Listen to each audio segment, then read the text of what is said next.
Assalamualaikum warahmatullahi wabarakatuh. Perkenalkan, nama saya Putri Yolanda Yusuf, mahasiswi Stikim Jakarta dengan NPM 9200000105, Prodi Keperawatan 1B. Di sini saya akan membahas materi tentang sistem kardiovaskuler.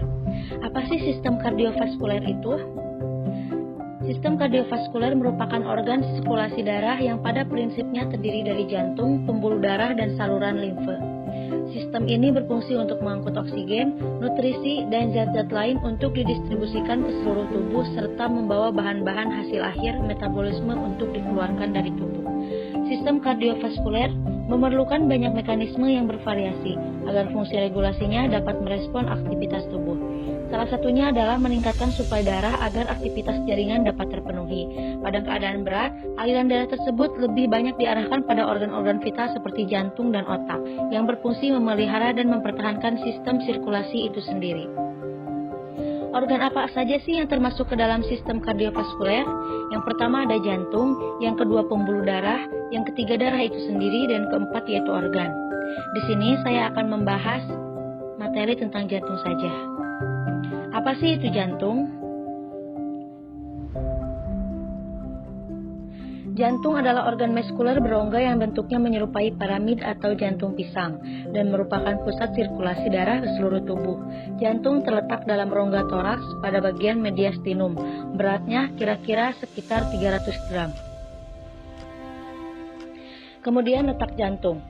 Dinding jantung berhubungan dengan sternum dan cartilago costalis.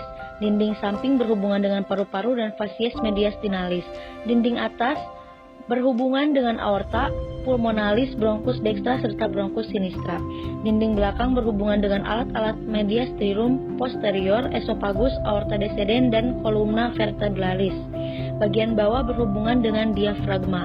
Letak jantung berada di antara paru-paru di tengah dada, tepatnya di bagian belakang kiri tulang dada. Kemudian bagian-bagian dari jantung. Bisa dilihat bagian-bagian dari jantung.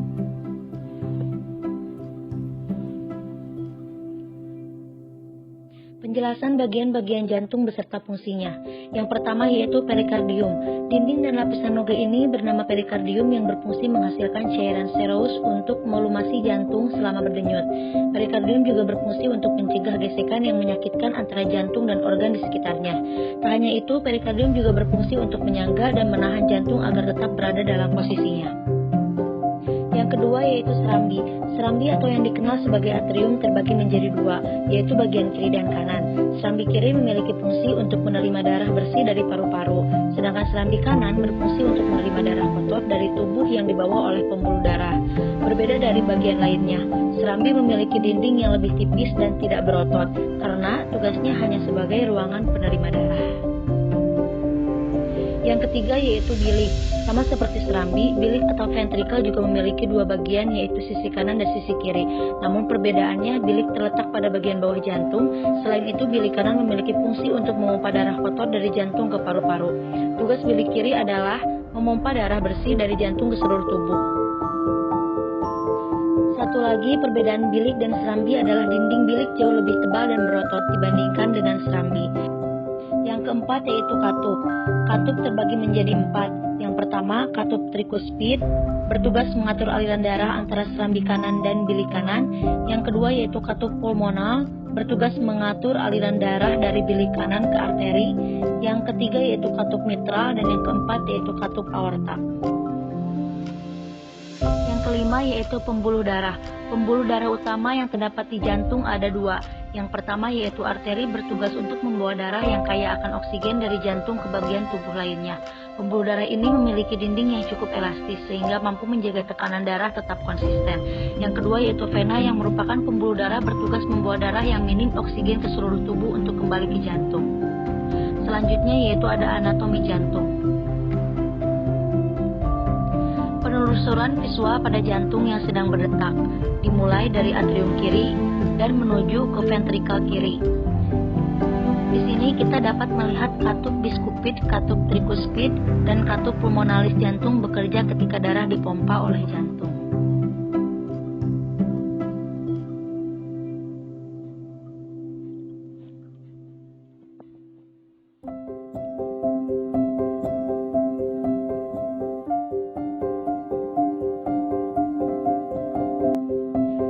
Selanjutnya adalah pembuluh darah jantung, prasarana jalan bagi aliran darah. Ini video pembuluh darah jantungnya. Di sini pembuluh darah pulmonalis kiri dan arteri pulmonalis kiri melewati perikardium dengan terpisah. Di sebelah kanan pembuluh pulmonalis sulit terlihat karena mereka meninggalkan perikardium yang terbagi dengan vena cava interior. Ini adalah pembuluh darah pulmonalis arteri tidak terlihat. Untuk melihat arteri koroner, kita akan melihat dari atas jantung yang mana lapisan lemak epikardialnya telah dihilangkan. Ini adalah batang pulmonalis. Ini adalah aorta. Untuk melihat di mana arteri koroner bermula, kita akan menghilangkan kedua puncak arterium. Puncak atrium kiri terletak di sini. Nah, itu puncak atrium kanan di sini. Ini adalah arteri koroner kanan. Arteri koroner kanan bermula dari sinus aorta kanan yang berada di sini. Arteri koroner kanan mengeluarkan cabangnya ke bagian atas atrium kanan. Kemudian turun menuju atrium ventrikular kanan mengeluarkan cabang ke ventrikal kanan. Arteri koroner kanan mengelilingi bagian bawah jantung. Di sini cabang akhirnya adalah arteri ventrikular kanan. Sekarang kita akan melihat arteri koroner kiri. Yaitu ini, arteri koroner kiri bermula di belakang batang pulmonalis dari sinus aorta. Arteri koroner kiri selanjutnya terbagi menjadi cabang circumflexa. Beberapa cabang ke ventrikel kiri, cabang terpanjang dari arteri ventrikular kiri. Juga disebut arteri descendens anterior kiri. Cabang circumflexa melintas mengelilingi bagian bawah jantung di atrium ventrikular kiri. Mengirimkan cabang lanjutan ke ventrikel kiri. Seperti yang kita lihat sebelumnya, sinus koroner berakhir dengan memasuki bagian bawah atrium kanan. Di sini yang ditanda panah. Ini adalah sinus koroner di jantung. Sinus koroner melintasi atrium ventrikular kiri menuju bagian bawah jantung. Permulaannya menuju atrium kanan yang berada di bawah dan di depan vena cava interior. Pembuluh darah koroner dari jantung kanan juga kosong menuju sinus koroner. Peredaran darah kecil. Peredaran darah kecil dimulai ketika darah di bilik kanan jantung yang rendah oksigen dipompa oleh arteri pulmonal menuju paru-paru. Dalam paru-paru terjadi pertukaran darah antara darah yang mengandung karbon dioksida dengan darah yang mengandung oksigen. Kemudian, darah yang banyak mengandung oksigen itu kembali ke jantung melalui vena pulmonalis. Nah, seperti ini urutannya. Nah, sebaliknya, peredaran darah besar itu berawal dari bilik kiri jantung yang mengeluarkan darah yang mengandung oksigen untuk diberikan pada arteri besar yaitu aorta. Berbeda dengan peredaran darah kecil. Dalam peredaran darah besar terjadi pertukaran antara darah yang banyak mengandung oksigen dengan darah yang mengandung karbon dioksida ke seluruh tubuh. Kemudian darah yang mengandung karbon dioksida kembali ke jantung melalui vena ke serambi kanan. Antara bagian kanan dan kiri jantung itu terdapat sekat yang namanya katup jantung. Fungsinya untuk mencegah bercampurnya darah yang mengandung oksigen dengan darah yang mengandung karbon dioksida.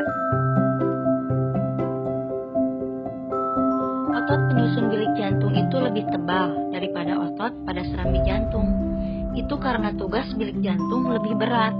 Apa sih tugas bilik jantung yang lebih berat itu?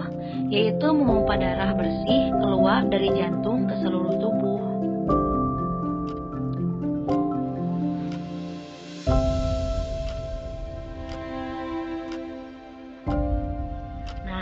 Teman-teman, kita juga bisa loh memeriksa denyut jantung kita sendiri tanpa harus ke dokter. Denyut jantung, apalagi itu? Kira-kira bagaimana sih caranya memeriksa denyut jantung kita sendiri itu? Nah, yang pertama caranya dengan menekan pergelangan tangan. Atau kalian juga bisa menekan bagian leher, bawah telinga, terjadi karena adanya kontraksi dan relaksasi pada jantung. Ketika jantung memompa darah ke dalam pembuluh nadi, pembuluh tersebut ikut berdenyut. Nah, makanya dari denyut nadi itu kita bisa mengetahui denyut jantung. Kecepatan denyut jantung itu tergantung kegiatan yang kita lakukan loh. Pada saat kita beristirahat, jantung berdenyut kira-kira 60-80 kali per menit. Semakin aktif tubuhmu, maka semakin aktif pula denyutmu. Sekian dari saya, kurang lebihnya mohon maaf. Terima kasih. Wassalamualaikum warahmatullahi